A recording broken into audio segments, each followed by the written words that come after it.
Hey, what's up guys, it's Uncle Kobe, and wow do I got some sick ass Black Ops 2 news for you. Just a couple hours ago, some pretty awesome information was leaked, basically showing every map that will be in Black Ops 2. The actual leak were several screenshots that showed every map in menu form, meaning it has the little picture of it and a short description underneath it. Anyways, these got me really excited, and I'm sure you will too, so let's get right into it.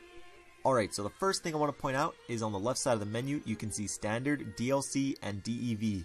We all have seen Standard already at Gamescom, and DLC is obviously downloadable content, but I'm not quite sure what DEV stands for, but we're going to get into that in a second.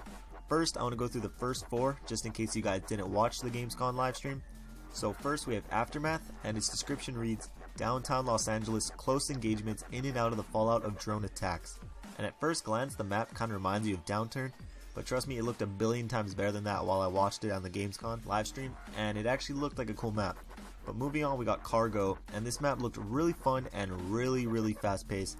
It says part of Singapore, good for close quarters engagements and verticality, and that's absolutely right. There's a lot of close gunfights. However, there are also a lot of places to get into higher vantage points over people, and also worth mentioning, every now and then a huge crane comes down and moves a crate to somewhere else on the map. But next we have Turbine, and honestly I thought this map was really weird and awkward to play because it was really big, but it seemed like a small map, like it plays like a small map. But I don't know, it says wind farm in the steep hills of Yemen, fight across the different tiers and angles, and this map is iffy to me, but we're gonna have to wait and see. Next we got Yemen, and I barely saw any gameplay from this map, but it kind of reminded me of how Bootleg played from COD 4. But its description is urban streets of Yemen, tight alleys, and close quarters engagements. And now we're going to move on to the DEV maps. Whatever that means, I'm not totally sure yet, but first we got Carrier, which is a Chinese super carrier, open engagements on the deck with great close quarter fights throughout the hull. So I'm guessing the top will have like little cover and a lot of gunfights going on down below, but the first thing that came to my mind was, I wonder if on domination, one flag will be up top, and if you can get your enemies spawning up there, you can just unleash your score streaks over and over on them. And but anyways, next we have Drone, a hidden drone facility in the heart of Myanmar jungles. Not sure if I said that right, but anyways, great long engagements down the center, fun close quarter fights throughout the facility. And I can't tell much about this map. I've always disliked jungly maps, but that's just me. Next we have Express, a Los Angeles bullet train station, good long to medium engagements up and down the bullet train tracks. So this sounds like an assault rifle favored map, nothing about close quarter gunfights or anything like that, and you can literally see nothing from the thumbnail they chose to represent the map, so that kind of stinks. But moving on, we have Hijacked, luxurious super yacht, frantic yet controlled close quarters engagements, and the first thing I thought of was Lookout on Modern Warfare 3. It's one of the DLC maps, I believe it's one of the face-off maps. It has that one side with the higher levels and the vantage points, and you fight to control that. Probably a lot of a spawn trapping on this map too. But next map is Meltdown, a Pakistan nuclear power plant. Battle for control of the nuclear cooling tower and the surrounding facilities.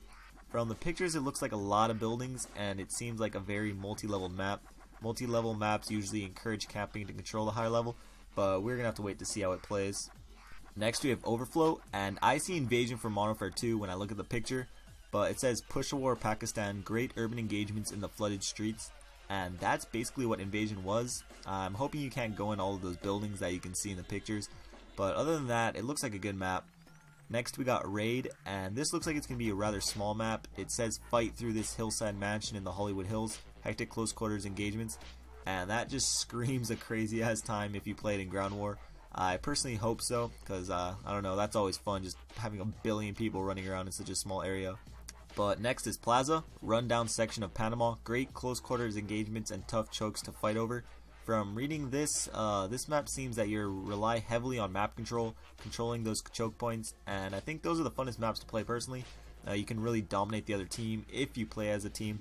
So with our last two, first we have Promenade, a floating resort in the middle of the Indian Ocean, tight corners and angles throughout.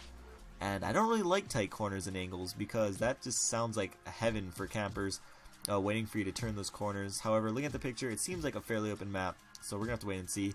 And lastly, we have Standoff, a border town between China and Kyrgyzstan. I have no clue how to say that, but it displays classic engagements and destinations to fight over. So I wonder when it says classic if there's going to be like a lot of Easter eggs on the map, stuff like that, or the gameplay is going to be classic. I don't know kind of how it plays. And also there's that tank in the street.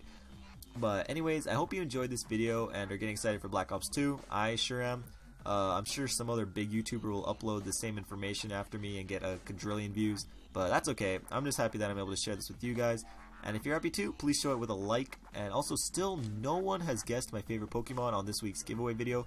I left a little clue laying around there, so go back to that video and leave another answer in the comments. Even if you did already, I don't care. You get unlimited guesses now. I just want to give something away on Saturday. Lastly, leave a comment down below what you think about these maps. I think they look awesome, but who knows until it's out. I'm Uncle Kobe. I'll see you tomorrow. I love you all. Peace.